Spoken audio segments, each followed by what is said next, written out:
So I'm Alec, my supervisor was Shoshana Dunsher, and I'm going to be talking about a constructive Torelli theorem for regular matroids. So the idea of these Torelli theorems that we're going to be talking about originated in graph theory, so I'm going to start with a bit of graph theory. Graphs are a set of vertices and edges. We often represent them by drawings on a plane, and we say a graph is connected if there is a path between any two vertices. So this graph is connected. We can apply an orientation to a graph by specifying a direction between the vertices, and we say an orientation is strongly connected if there's an oriented path between any two vertices.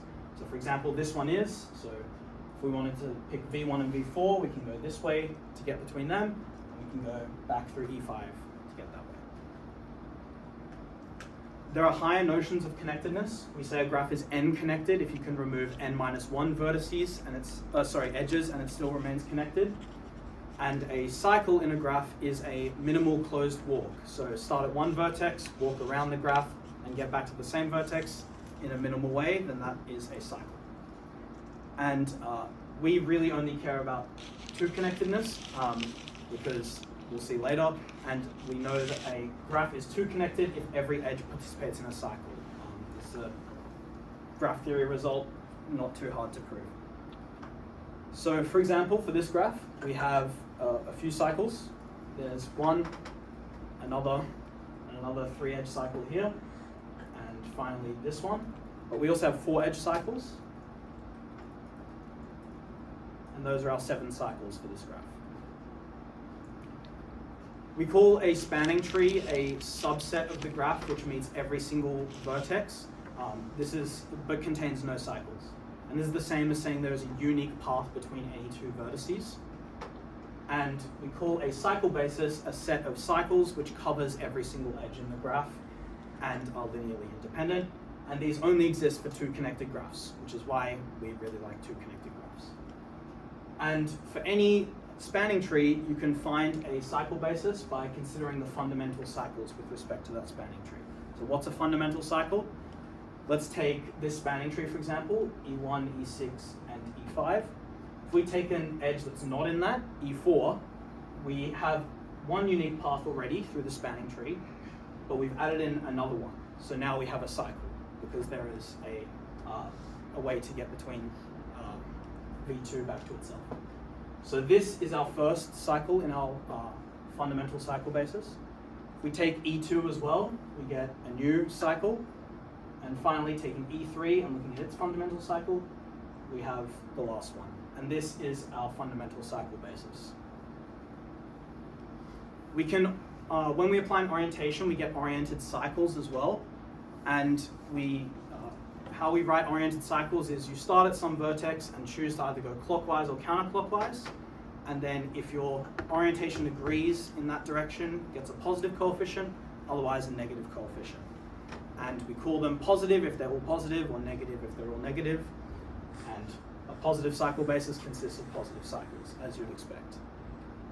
So for example, with the orientation we had before and the cycle basis we just found, this is a positive cycle basis. And we'll see why these are nice later. We also have a notion of a dual graph. These only exist for planar graphs. So whenever we draw a graph, we're choosing a way that we're going to draw it. Like I could move this vertex up here, and it would still be the same graph. And we say a graph's planar if you can draw it in a way where edges don't intersect. So this graph is planar. So we can take its dual by putting a vertex in each of the faces. We're then going to draw an edge bisecting each of the edges in the original graph. So there's going to be a dual edge for each edge in the original one. And we can induce an orientation by forming a positive basis at each point. So take your edge and rotate 90 degrees, and that gives a dual-oriented graph. Okay, so the lattice of integer flows, we're first going to consider z to the e to be the free abelian group spanned by the edges of the graph. Then the lattice of integer flows is the abelian subgroup of this, which is spanned by the cycles. And we equip this with the Euclidean inner product, both of them. And so here we're considering lattices as groups with inner products. So then any cycle basis is going to be a basis of our lattice of integer flows. And what we care about are these things called the discrete Torelli theorems. So this is named after a result in algebraic geometry, but the discrete Torelli theorem for some object is like if objects are isomorphic, or their lattices of integer flows are isomorphic if and only if the original object is. So this was first proven for graphs by Watkins in 1990 and 1994. It was then proven for graphs and tropical curves by Caparaso and Viviani in 2010. And simultaneously, Su and Wagner showed it for regular matroids. And our goal is going to be to strengthen this theorem by Su and Wagner. So what is a matroid? A matroid is a formalism which generalizes graphs and linear algebra. So trees we consider independent sets, and cycles we consider dependent sets. Axiomatically, it's a pair of a base set called E and independent sets called I, and they satisfy notions you would expect for linear independence. So the empty set's independent. If we have an independent set and we look at a subset of that, that should also be independent. And finally, there's this like technical condition. If you have two independent sets, one's bigger than the other, you can take an edge in the bigger one but not the smaller one and add that to the smaller one, and that's also independent. We call dependent sets those which aren't independent, circuit sets and minimal dependent sets, and basis sets and maximal independent sets. And the reason we care about these is because if I have a dependent set and I add more to it, it's going to stay dependent. If I have a maximal independent set and I remove stuff from it, that's also independent. So we can sort of describe all the dependent and independent sets with just circuit sets and basis sets. And each of these come with their own set of axioms, but luckily we don't need to worry about the axiomatic definition. So I said it was inspired by linear algebra and graph theory. So the first motivating example, if I have a matrix over some field F, if I let the base set of the matroid be the columns, and I let my independent sets be that induced by like linear independence, then we get a matroid which is called a F-representable matroid. For graphs, we take our base set to be the edge set of the graph, and we let our circuits be cycles in the graph. Confusing notation, but anyway. Then this creates a matroid called the graphical matroid associated to G. Note we have nothing about vertices here, so all the vertex information is lost once we go to the matroid. And this is often an issue that comes up in generalizing graph theoretic proofs to matroid theory.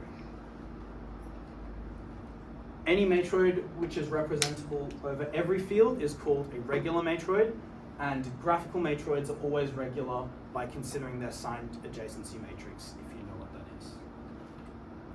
So we like regular matroids. They're like kind of the next step generalizing after graphs, and most of our notions transfer over. So spanning trees are our basis sets in the matroid. Cycle bases become circuit bases.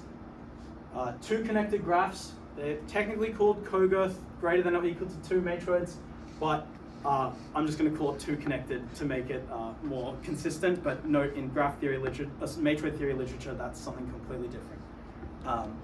But yeah, so this makes sense because, as I said earlier, two connected if and only if every edge is in some cycle. We can talk about that for matroids. Orientations were previously an assignment on an edge, which in the signed adjacency matrix is the same as multiplying a column by plus or minus 1. So with a representing matrix, we can orient it by multiplying a column by plus or minus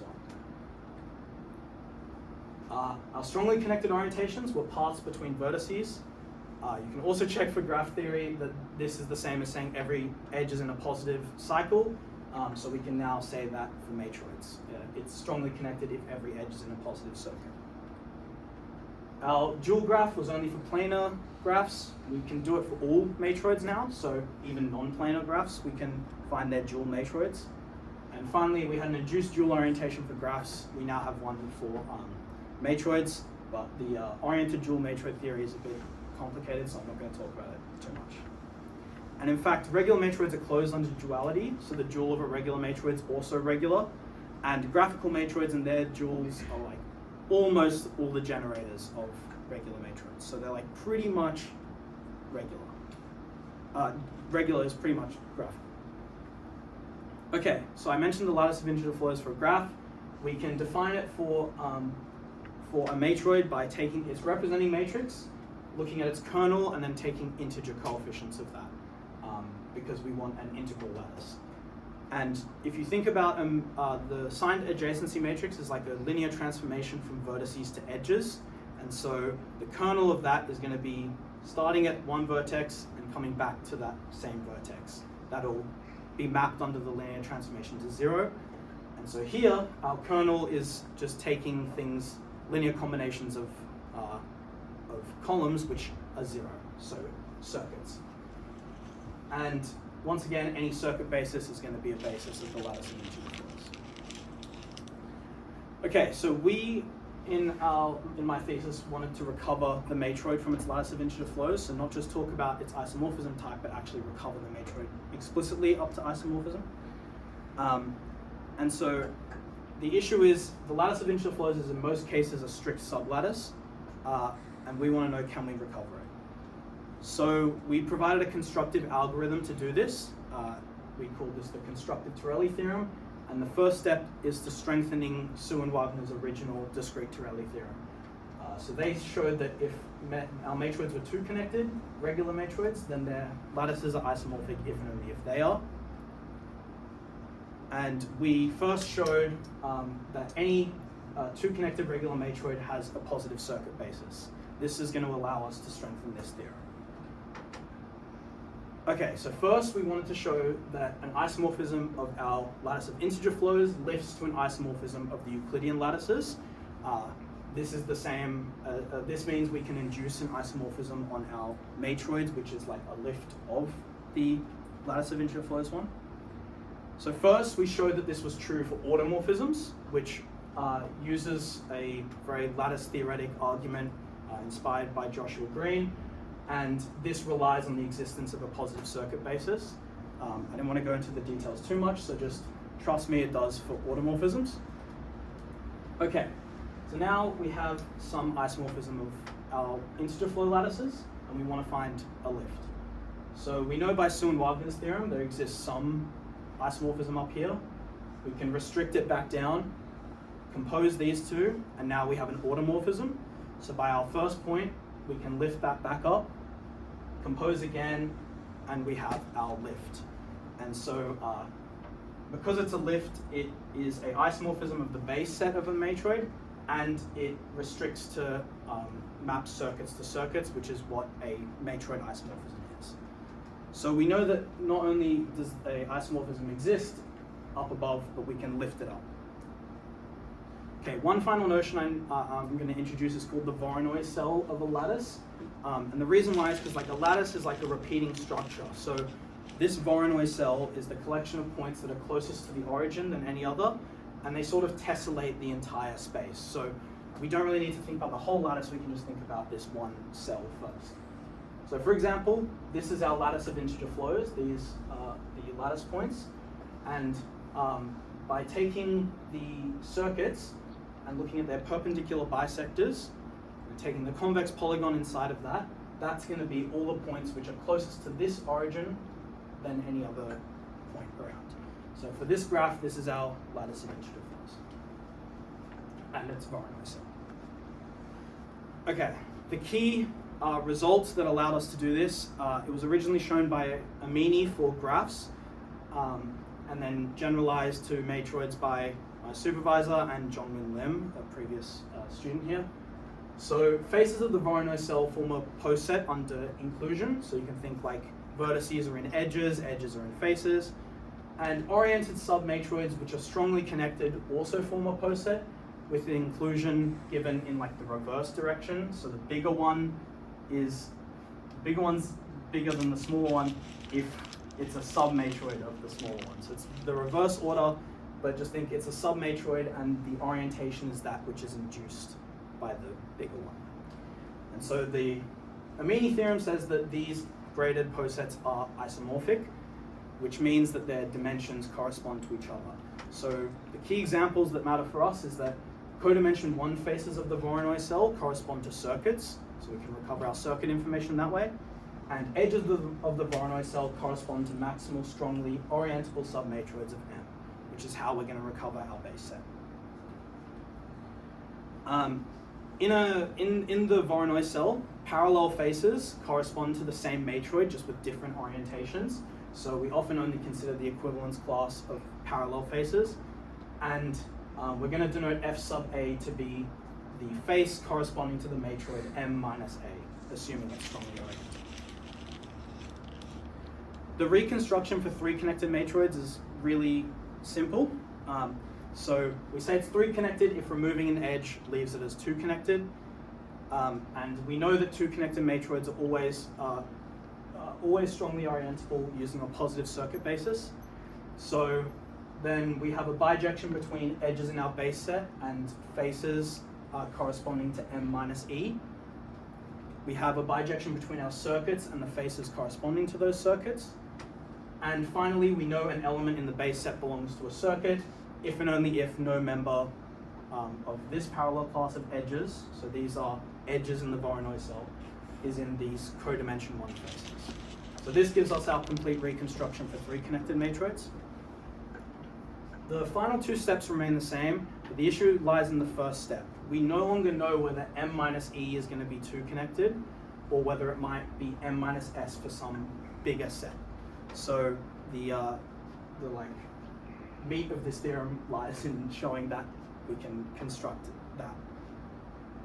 Okay, so the key in what these M minus S's will be, the S's will be these things we call 2-cut blocks, which arises from equivalence classes of 2 cuts in a graph. And these are the equivalence classes of the relation E is equivalent to F if and only if they're equal, or EF forms a co-circuit, which is a circuit in the dual matroid. Think of a cut in a graph. And these will be precisely the blocks, the things we remove to get a maximal strongly connected submatroid. And so we're going to denote S sub E to be the block corresponding to the edge in the Voronoi cell E. Okay, so first, the algorithm is we're going to create a circuit basis such that the absolute value of the pairing is the absolute value of their intersection. This means that the circuits are oriented compatibly, and we showed that you can always do this. For example, a positive circuit basis is precisely this. Secondly, we find all our parallel classes of edges and in our Voronoi cell, and we identify which participate in the faces. So this is just like you take your codimension 1 face and you look at the edges. If the edge is part of that face, it's in it, otherwise it's not, for each circuit. Then we write these equations. So 2-cut blocks, the 2-cut blocks are disjoint from each other, and they're always either contained in a circuit or completely disjoint from it. And so any circuit is a union of 2-cut blocks, so that's where this equation arises from, and it's only the ones that don't participate in the face. Otherwise, they just don't participate at all. And so writing this equation and similarly this one for the pairing of 2 circuits, we show that this has a unique positive integer solution, which is the sizes of the 2-cut blocks. And then these 2-cut blocks form our base set. So unioning them together gives our base set.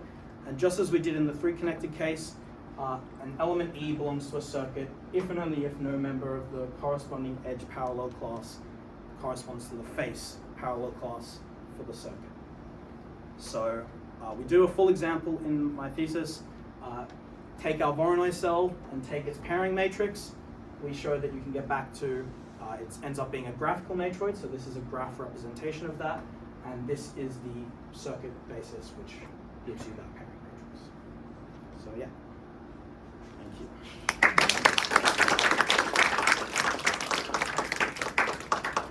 Thank you very much, Alec. Questions for Alec?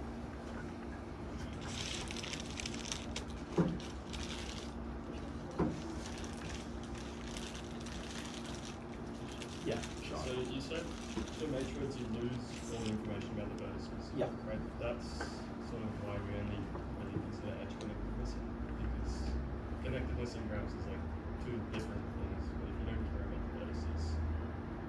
Yeah. So there's a few reasons why.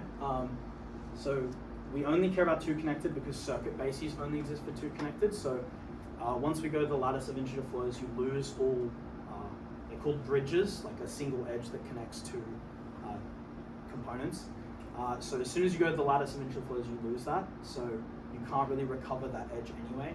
And yeah, matroids are, like, we consider the isomorphism class of matroids. Like, that's why we wanted to show the isomorphism lifts, is because we wanted our reconstruction to be unique. And so there can be many different graphical representations for the same graphical matroid. Like, for example, if I had a loop here, I could just take that loop out and the matroid is going to see it as the exact same thing. So, yeah. Does that answer your question? Yeah. Damien. Do you have any examples of Voronoi cells where the matroid you reconstruct is not graphical or not representable or something like that? Not currently, but you can create them quite easily because you just take some, for example, the canonical example is called R10. That's the other thing that generates every regular matroid, graphs, cographs, and R10. And if you found its lattice of integer flows, you can quickly construct the Voronoi cell, and then you know that that's not going to correspond to a graphical matroid.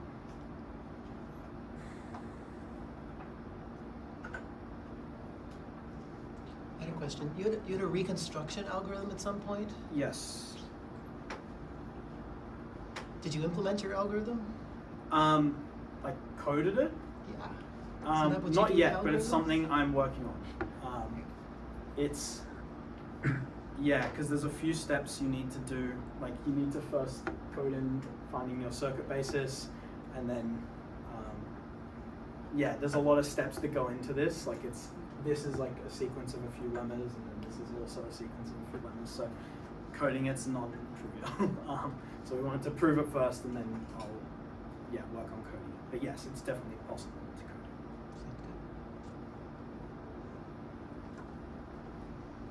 Alright, so if there is no more questions, let's thank Alec again for the